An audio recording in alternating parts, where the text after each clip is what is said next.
It's the year 2245. I'm completely dead now. No, it's PM. Still Sunday. Last video tonight. Oh, a triple feature from yesterday because I went to the movies. I got the Alto Knights, Mickey 17, and Captain America Brave New World. These films all sucked ass, 0 out of 10 across the board. Oh, no, I'm kidding. Nah. Here's my thoughts. So, I'm glad I got to the movies too, because I had put off the movies for a while because there wasn't a whole lot to go see. But, Alter Nights. By far my fave De Niro flick and overall winner between the three of these. Yeah. Like, I couldn't believe how good this was. I had originally planned to see this second, but due to the scheduling at the theater, I ended up having to see it first. Because since it's winter and springtime at my theater, their show times are shorter. So the last show for this season is 7 p.m. 7 and 7:30. Yeah. Mm-hmm. It's slow. It's a slow season. Sucks. Whew. From the old cars, De Niro's double roles, absolutely immaculate. How this ties into JFK, The Good Shepherd, J. Edgar, and all the other mafia movies set during that era. Oh, man. Dude, so many tie-ins. Oh, my God. I knew I was going to like it because it's Robert De Niro. Because when I saw he was, I'm like, oh, cool. And then Deborah Messing as well. Love her. But I also like my period pieces too, especially based on true events, because they're always interesting because one, you get to see how the person playing them matches up to the original. Facial recognition and shit. He pulled it off good. And two, you get to see that era recreated. I love that. Oh, I love it so much. Because it's the cheapest application ever versus CGI Cumfest. What would you rather see? Practical shit or CGI Cumfest? You tell me. Seeing De Niro in dual roles made me wonder why he didn't bring Joe Pesci in, because that was the energy he was giving off. Like, I was like, he should have gotten Joe Pesci for this, but dual roles work. It's worked for Tom Hardy and Legend.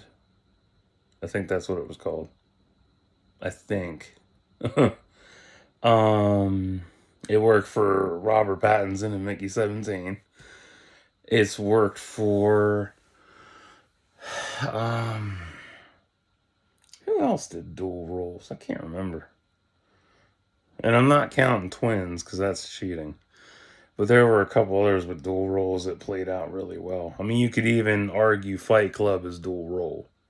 And it really is dual role because it's Edward Norton and Brad Pitt. But when you see it in retrospect, it's really Edward Norton playing himself. So, no. And Deborah Messing looked phenomenal too. I haven't seen her in anything in a long time. Last thing I watched to her was The Starter Wife. I never finished that show either. I want to. I just never get around to it. The main reason I enjoy period pieces is they're cheaper to make and it's fun to watch start to finish. Always. Because these kinds of flicks, they're basically, USA Network movie of the week. And that's not a diss. That's the truth. Well, they're USA Network, TNT, FX, AMC, especially AMC. And you get a lot with them every time. Like, they're so good. Like, Hell on Wheels is a good series example of this. I love that. I need to finish that, actually. Never got around to finishing that shit. A lot of shows I gotta finish. Fuck. It's funny. Who? Even if it is a short flick, it's still worth your time to check it out. Like, most of the period pieces I have seen are ranging between, 89 minutes to 3 hours, sometimes 4. Plus, learning more about the Italian mafia is fascinating to me. I love that shit. Oh man. The way Frank Castiello's story unfolds is mesmerizing, and how he tricked J. Edgar Hoover into acknowledging the mafia was nationwide was brilliant as fuck. Love that. That was so good. We're gonna be late. Stop off and get some apples. Love it. Oh god, it was so damn good and executed so well. Oh, love it. And they also have that 90s feel. I can't describe it, but it has that 90s feel to it. And it's not it's a hard thing to explain. It's really hard to explain. If you grew up in the 90s, 80s, if you were born in the 80s, grew up in the 90s, and you watched a lot of, mafia or organized crime shit, you know what I'm talking about, because there was a lot of them flicks. They all radiate that same energy. They're all connected like that, and I love it. And that's what this has. It has that 90s energy, even the look of it and everything. Uh, the assassinations were brutal, and I'm glad there wasn't any nudity or sex in this. It would have taken away from the story completely. It would just been a cheap throw in to see tits and ass. Cosmo Jarvis looks like James Caan. I saw that, I was like, that's James Caan. That has to be his boy. That has to be his son. Nope. But he looked damn near like him. I'm so surprised, man. That shit blew me the fuck away. And the car ride to the Appalachian estate was funny as hell, with Vito ragging on him for not killing Frank. And my theater was kind of full for this one. A lot of old folks though, but still pretty full. I like the older films too. Shit. I mean, I'll watch whatever interests me. I don't give a fuck about demographic. Shit, I'll watch kids flicks. I will watch horror. I will watch porn. I will watch whatever interests me. You'd be surprised at what I've seen. I have logged over 2,000 films. I know it's small compared to others, but 2,000 is still pretty amazing. Fuck. Mm. And Vincent Gigante, this also ties into Godfather of Harlem, too. Told you there's a lot of tie-ins. And it's fucking wild how this hoodlum, American Gangster, JFK, J. Edgar, The Cotton Club, Harlem Nights, Casino, and other mob films set in NYC, Vegas, along with other big cities and countries, all tied together. There's connections everywhere with this shit. And I had no idea that that was Vincent Gigante. I'm like, shit. Now I gotta finish Godfather of Harlem to find out what happens to his ass. Fuck. Oh, damn. The other fun factor with period pieces is that there isn't much to write down, since it's a linear narrative versus multifaceted. It's multifaceted because you have multiple characters and they all have their individual arcs in the film, but from a story standpoint, it's start to finish. No, it's just key points in the life. I love that. Oh, it's good. How would I rate this? Easy 11 out of 10. Because, fuck, it's a De Niro flick. From De Niro's makeup to the general set pieces and setting, you can't go wrong with it. Really can't. So that's all I got for tonight. Mickey 17. This was interesting. I was surprised by this because I thought it was going to be a thing of showcasing the times he died leading up to his 17th. But no, he just has a multiple of himself to deal with. Mark Ruffalo as a Trump-esque politician makes him look so ugly. Oh, he looks I like this. This is beautiful. I'm Kenneth Marshall. I'm like, hideous motherfucker. When I first saw him on screen, I couldn't stop thinking how ugly he looked. Like, just, oh, he looks ugly. So ugly. God. Ugh. And I think back to his other roles, and I'm like, he really is an ugly dude. Don't you talk bad about Hawk. I don't fucking care. Oh god, Robert Pattinson played dual roles, was fun. That was cool. That was really cool with him. Like I never expected that. I mean, I knew it was, he's doing multiple roles, of course, but I didn't expect it to be so much fun. I never know what to expect with these films. I go by the trailer and the poster or posters. I never go looking for leaks. I don't go to websites. I wait for it to come out, get my ticket, set up a weekend, have a triple feature, and go watch it. Easy as that.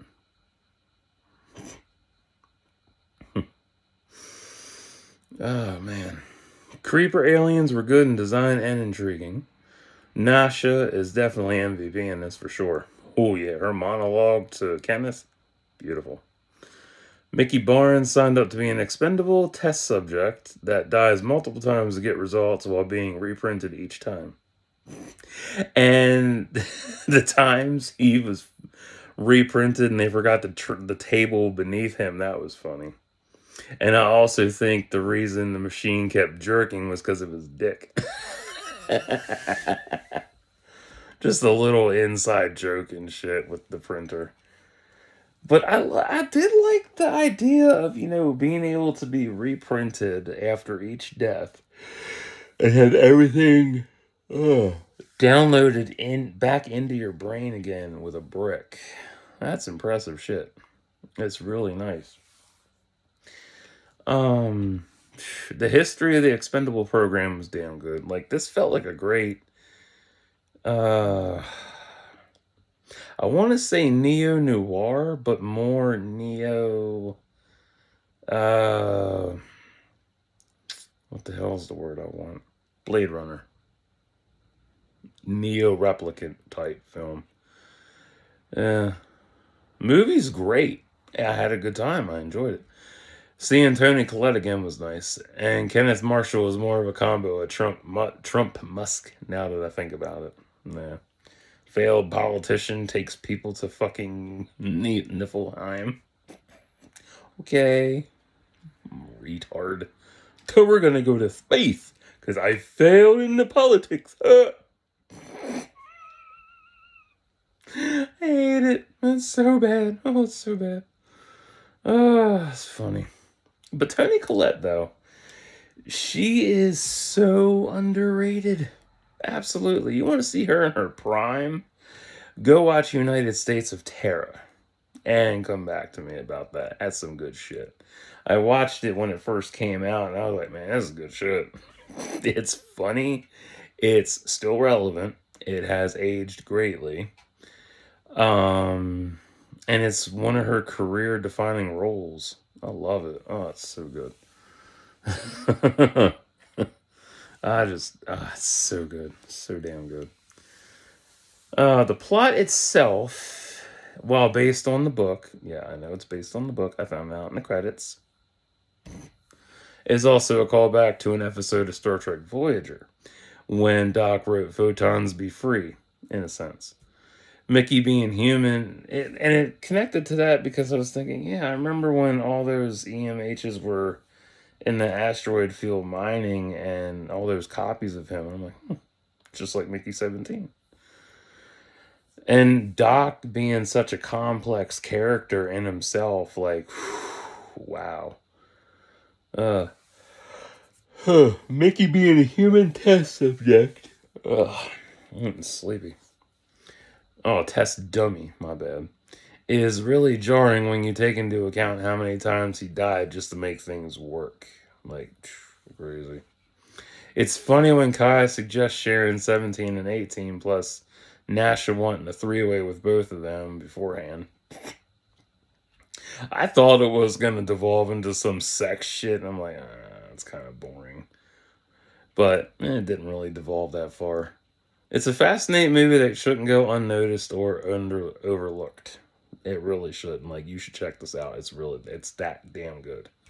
It's fun. To me, it has that underrated feeling to it where I compare it to Red Planet or Ghosts of Mars. But if you want more psychologically based, I would say, because I've been watching different top tens and stuff, I'd say Moon, and I've reserved this because I want to see it. Yeah, Moon and The Martian, because even that whole story with The Martian is funny. You don't know the story? It's funny. When that came out, people actually thought Matt Damon was stuck on Mars.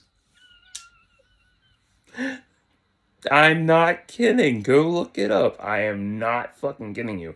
That's how bad people didn't know shit. And this from the 2010s. This is not fucking, COVID and shit. No, this is before. This is 2010s. They're doing this shit. We need to come up with a plan to rescue him. He's not real. He's fictitious. Fictitious. Yeah, fictitious. Fuck it. He's fictitious. He's fictitious. He's not real. Matt Damon is fine.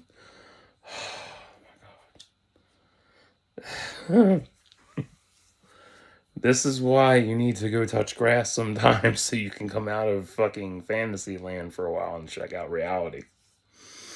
Oh my goodness. God almighty. So bad. We gotta save him. He's stuck on Mars. Fuck that. Oh man. Anyway. Yeah. But there are a lot of underrated sci-fi flicks out there that deserve more love, and I think that in the next decade, Mickey 17 is going to be one of those underrated gems that gets talked about because of how it was portrayed and how it unfolded. Yeah. Well, let's see here. The imposing question of what's it like when you die is hard to ascertain. It is.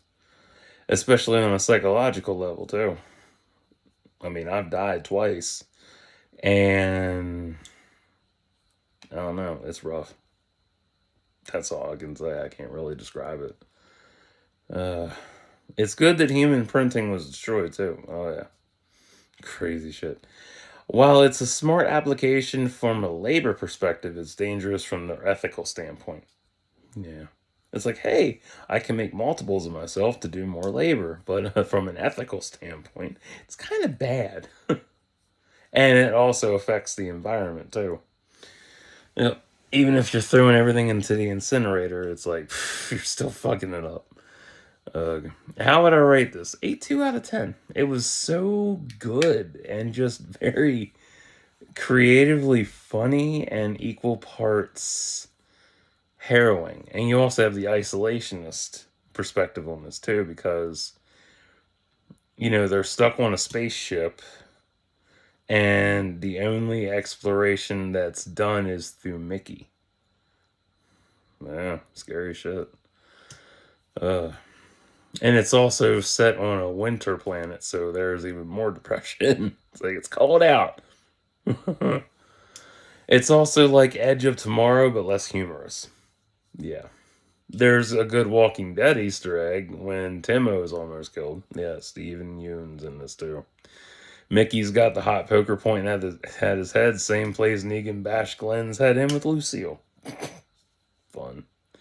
There's also the message of humans keep fucking up climate change, so they abandon Earth versus fixing things. Yeah, if you fix things, it might go better.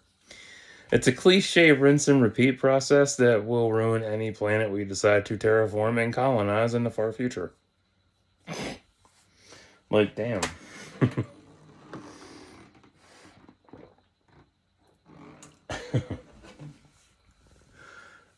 Would I ever want to leave Earth? No, not really. I couldn't afford it. Shit. I mean, I'd love to touch the moon one day, but I doubt that'll ever happen. But, I couldn't imagine leaving Earth though. Like that'd be so weird. Because one, it's a major fucking adjustment, and two, it's just why would you want to leave something that you could actually help fix? Like if we can't fix Earth, we shouldn't be fucking with space. because space don't play that shit. It's also noteworthy that Nasha sees Mickey as a human being, not just an expendable. She stayed with him through each death phase. That's organic loyalty and love. You can't go wrong with that. And lastly, Captain America. I could make so many racial names for this thing.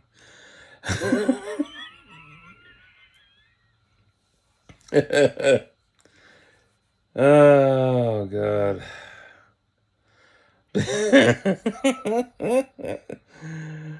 Budget nigga wanker. God almighty. Fucking Brave New World. What a joke. Goes without saying, there should have stayed New World Order. I am on that fence. I'm on that. I'm in that group. It should have stayed New World Order. And yeah, we got Communist Hulk now. That's wonderful. I love it. You can see where they made poorly edited cuts. That's the worst fucking thing about this film. Oh, God. This is what a 5 out of 10 Marvel film looks like in the 2020s. And we're halfway through the decade, mind you. We're halfway through the 20s. And this is a 5 out of 10 film. The leader looks ridiculous. I saw the leak first on Twitter. Good God. How you could fuck up an iconic character is beyond me. But oh, it's Kevin Feige. Nah, it's Kevin Feige. Like, I don't blame the director. I don't. No. I don't blame the director at all. Like, the main cancer of MCU is Kevin Feige. Because he is doing his whole paint by numbers scheme with the fucking films. More on that later. God. So, good seeing Carl Lumbly. Hell yeah. I had no idea he was so tall. Because the last time I saw him was in Mantis when I was a kid. Yeah, this is not his first time being a hero. Yeah, when I saw him, I was tiny and I was on the farm and watching Mantis. And the power had gone out. Fun story time. And 15 BG&E trucks came down the lane to restore the power. I was in awe. Yeah, I was like, wow, big trucks. Still love big trucks. But yeah, seeing that whole line of them to restore the power, like that was cool. Because we lived out in the sticks. Yeah, we were literally 2 miles from town. Yeah. Yeah. And I missed that episode. I have not watched Mantis since then. I'll have to rectify that and buy the show. If it's available on DVD. The guy next to me pointed out that Isaiah Bradley was the first Captain America, not Steve. I didn't know that. And this dude was in the military too. Cool shit. Him, and his girl. We had a good conversation before and during certain parts of the film. Like, it was really cool. It was nice. Yeah. Yeah, props on Seth Volker reloading his guns. Yeah, no more infinite ammo clip. You know what I'm talking about. Oh no, he's not dying. Keep firing. Let's see. Post-credit scene with Sam and Leader isn't a waste of time because it ain't going anywhere, like every Marvel film. On the approach to Celestial Island, stupid name by the way, they mirrored its hand and left it in, and then mirrored it and put it back to where it was. How retarded are you with this fucking editing? Come on, people, get it together. Fuck. Shit. The story is okay, but the shit edits really stand out. They cut out a lot. Oh my god. I know Giancarlo said he was supposed to be Cobra King, which didn't happen. And probably never will. There were full sequences filmed and taken out. Because they mentioned that with the reshoots. Gotta love it. And you know, and it kills me. So stupid. So stupid. Full sequences cut out. Full filmed cut. Whatever. Sam versus Red Hawk was mediocre with a flat ending. That was so stupid. My case manager went to see it and he told me about how it was a more grounded fight because Sam doesn't have the super soldier serum. I'm like, all right, great. And I was like, fuck it, I'll go see it, see how it is. Shit show. Captain America, shit show. Shit shoulder. Watch Cap take a dump on your chest and rub it in. Oh god. It's like Kevin Feige doesn't know what the fuck to do with MCU movies. He does not know his shit. He's a fucking idiot. Anthony Mackie was amazing, but oof. Joaquin Torres as the new Falcon was good, but I know he'll be written off. Only room for one DEI in these films. Under a new communist regime. Because that's what happens. That's how this rolls, man. And the Celestial have an adamantium. What the fuck? What kind of horse shit story is that? MCU really is choose your own adventure writing. Oh, look, we're going to throw in Captain America. Look, he's got a new Falcon. We have a new president. The Celestial Island is made of adamantium. Jesus Christ.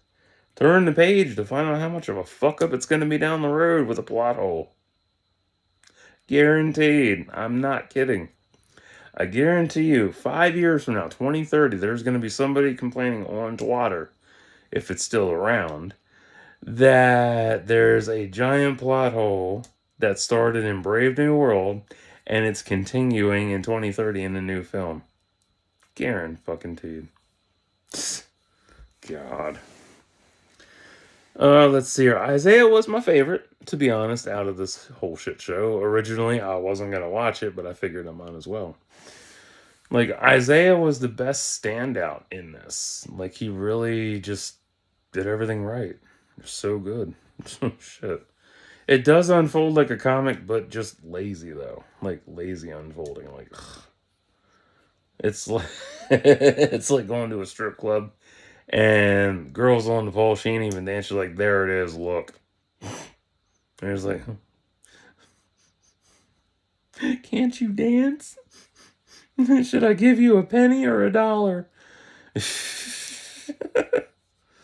Liv Tyler was wasted too. Oh yeah. I still prefer Hulk 03 over Edward Norton and Mark Ruffalo. Can't stand them. Also prefer Sam Elliott, General Ross, over Harrison Ford's take. That's who I grew up with. And it fits. And Harrison's too old for a role like this. Like, ugh. And yeah, age is going to be an issue going forward for real with everybody. Realistically, he's going to die one day and then the role's going to be defunct. And that applies to everybody involved. It don't matter how old you are, death is going to come for your ass whether you like it or not. And you need to accept that shit. All these characters that you like and shit, they're going to be dead eventually. And the people playing them. It's crazy.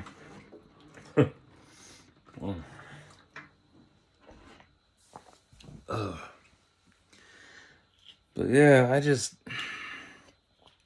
Harrison's a good president, and yeah, it's a good callback to Air Force One, obviously. But as General Ross, like, no. I don't buy him as a General Ross. He just doesn't have the attitude of it.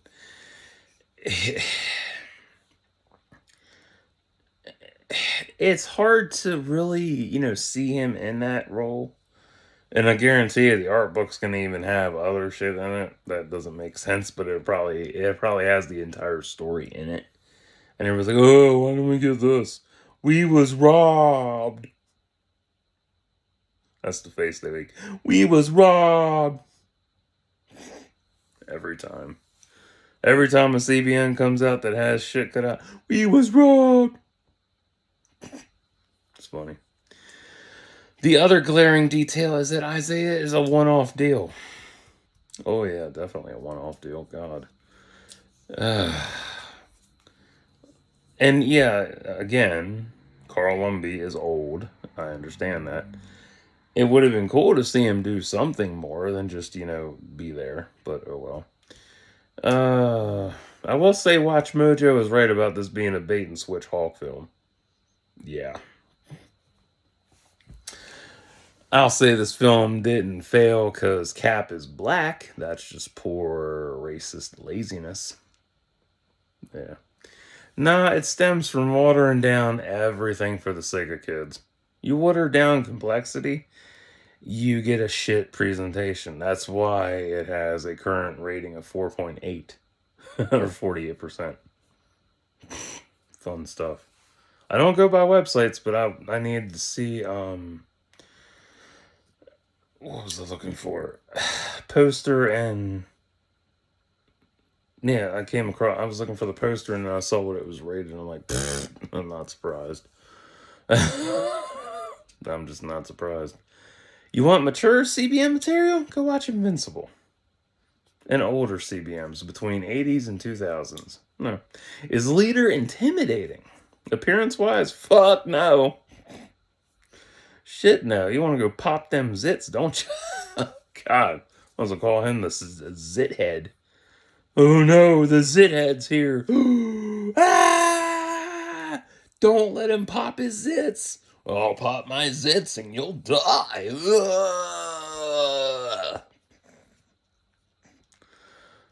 Methodology, though? Yeah, I like that. I like Cap's upgrade with vibranium wings. It's pretty smart, honestly, and it also introduces a plot hole. How did he get to Wakanda? When did he get these wing upgrades? Nobody knows. I like, what else? I do know folks complained about his helmet, which is beyond ludicrous. I swear. If it ain't about lines on a suit, it's about a fucking helmet. Like, most of you could use a fucking helmet. Walmart has plenty of them on sale. He's flying up high. He's gonna have protection from the wind velocities. Dumb fucks. And in battle, too. Duh. Think. Use your head. I wish Marvel would do better, but it is what it is. And the only other highlight was Dunphy's helping Sam out with the gamma results. Like, he's underrated, but he'll go nowhere because he's dead. Unless they magically bring him back. We're going to magic him back to life. He was wasted. Like, okay. The plot on Wikipedia is laughable, too. Because I needed to look that up because I couldn't remember if there was anything I missed. It says Torres and Sam trained with Isaiah. That wasn't training. It was just Isaiah showing off his abilities. Training. Okay. Yeah, training. Okay. Training. Stupid shit. I know New World Order is the better version of this, hence why it tested bad with the audience. Oh yeah, when it always says it tested bad, that equals good. It always does, no matter what. They'll never release that cut. No, they won't. Not until there is better leadership at Disney or Marvel, and they decide, hey, we're going to open the vault and show you the actual cut. That's never going to happen. Ruth Bat Seraph probably won't go anywhere moving forward, and there's no backstory on her ass, just that she's a former Black Widow. Another plot hole. Where'd she come from? When did she come out of the Black Widow program? How did she come out? Who saved her? Was she in Black Widow 2021? Don't know. And it's been 4 years since that film, and nothing on where the widows are or what's going to become of them. 4 fucking years. And that cocksucker Fag held that fucker back for a year just so he could make it in theaters. Pussy. God, he's such a cunt. It might sound like I hate his ass, but I'm just like, you make poor decision making skills. I wouldn't trust you with Play-Doh. I would not trust him with Play-Doh. Hell no.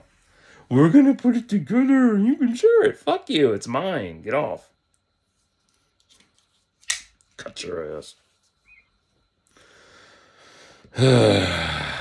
Whatever. Connectivity is the MCU's biggest flaw and being character heavy too. I've talked at length about problems with Marvel. There are so many of them. Check the videos out. My final rating on this 4.2 out of 10. Between the shitty cuts, rush story, and thrown in appearances, it's not that good. It's really not. And they really ruined it with the trailers. Like, they showing off Red Hawk like that. I'm like, no. Idiots. Ugh. God. And you know, the Serpent Society ain't going nowhere. It's so bad. It's such a recipe for disaster. Ugh. But the main issues that have caused this to be shitty are the WGA strikes, COVID, and just everything else in between. But those are the main two factors of why film is slow as hell. I did a video on that too. I'm telling you, shit's not going to bounce back till 2030. At least, at the soonest, 2030. The 20s have been a real decline for Marvel as a whole, and we're halfway through the decade. Halfway. So it might not be 2030, it might be 2040. Who knows? If it had been Sam and Torres versus the Serpent Society, that would have panned out better. That would have made more sense to me. If it had been just Serpent Society, maybe the leader, but Sam and Torres, that could have worked a lot more favorable. Instead of hodgepodging it with Toxic Avenger style leader and Red Hawk, it makes it bad. MCU is just introducing shit, then abandoning it with clickbait post and end credit scenes that go nowhere. And people, not just me, others have done lengthy videos on post and end credit scenes that have gone nowhere and remain unresolved to this day. All it was just a selling point to get your ass to stay in the seat after the credits. Fucking pathetic.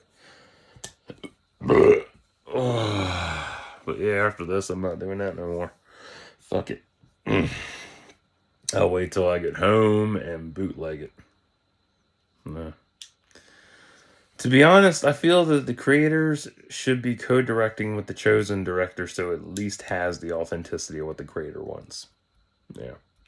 I mean, yeah, I'm all about 1-1. Source material and the director, or no, the writers involved directing it. It would be perfect that way. That would be a great, perfect deal. But Kevin Feige doesn't know how to do his shit. And no, the Russo brothers are not that good. I'm sorry, they're not that good. No, they're not. And it just goes for anybody. It's annoying when you want to give something an actual honest chance and it just goes to shit. You know, like, I don't have high expectations when it comes to Marvel films. I really don't, not anymore. I never really did in the first place. But I always expect, the one thing I had an expectation for was it to outdo the previous film. That's the whole goal of any film series, is to outdo the previous film. That's how it's supposed to roll. But they don't do enough to make it work, so oh well. So, you know my winner. And in the order of winning, it's Alto Knights, Mickey 17, and Captain America. Yeah. If you don't like CBMs, you're not gonna like this. You're not gonna like Cap. If you don't like films based on books, you're not gonna like Mickey 17. If you don't like your true stories, you're gonna hate Alto Knights. But if you were curious about these, you wanted to check them out for yourself and see how they made you feel or whatever, you should check them out. They're worth it. in their own in their own respects. They're worth it. But I don't know, if you want to know about Captain America and Red Hawk, read the comics for sure. So I'm getting off here. I will be back sometime this week with some more stuff and whatever else. So, till next time, like and subscribe for thoughts and prayers.